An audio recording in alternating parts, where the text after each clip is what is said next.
En los vídeos anteriores hablamos del modelo endoscópico de la carcinogénesis gástrica y aprendimos a reconocer un estómago normal y cómo la infección por Helicobacter pylori altera ese patrón produciendo inflamación crónica.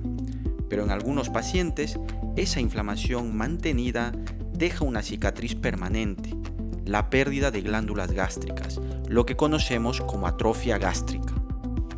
Este vídeo nos sirve para recordar que la infección por el Helicobacter pylori tiene una especial predilección por la mucosa con glándulas pilóricas. Por este motivo, la atrofia gástrica aparece inicialmente en las regiones distales del estómago, especialmente en el antro y la incisura angularis. Con el paso del tiempo, si la inflamación persiste, la atrofia progresa siguiendo un patrón característico. Primero asciende desde la incisura hacia la curvatura menor del cuerpo gástrico distal. Posteriormente, sigue avanzando a través de la curvatura menor del cuerpo gástrico hasta zonas mediales y proximales. La cromoendoscopia intensificada, en este caso SFI de Sonoscape, nos permite identificar con mayor facilidad ese borde atrófico. Cuando el borde atrófico llega al cardias, se puede ya hablar de una clasificación abierta tipo O1.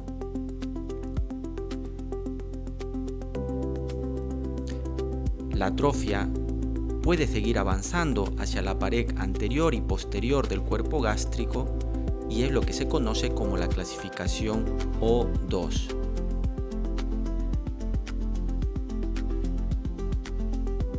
Para finalmente afectar la zona de la curvatura mayor del cuerpo gástrico.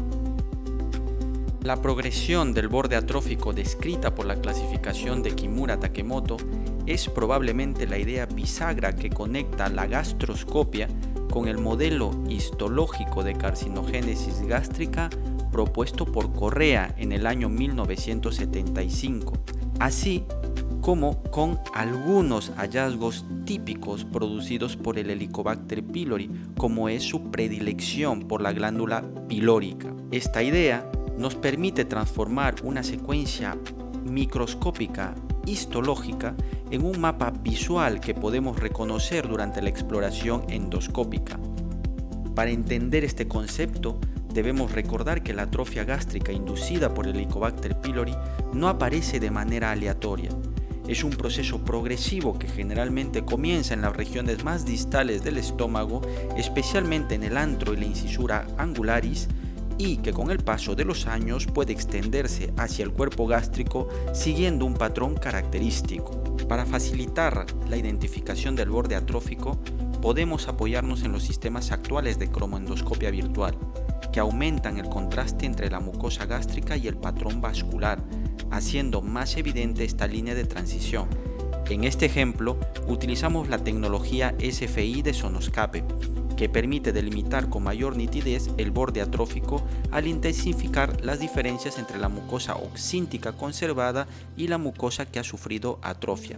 En la parte superior vemos el borde atrófico con luz blanca y en la parte inferior las mismas imágenes mediante cromoendoscopia intensificada.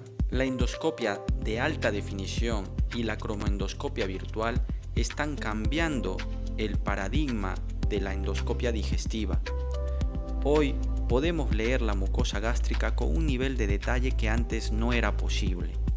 En el siguiente vídeo aprenderemos a reconocer el próximo paso de esta secuencia, la metaplasia intestinal gástrica.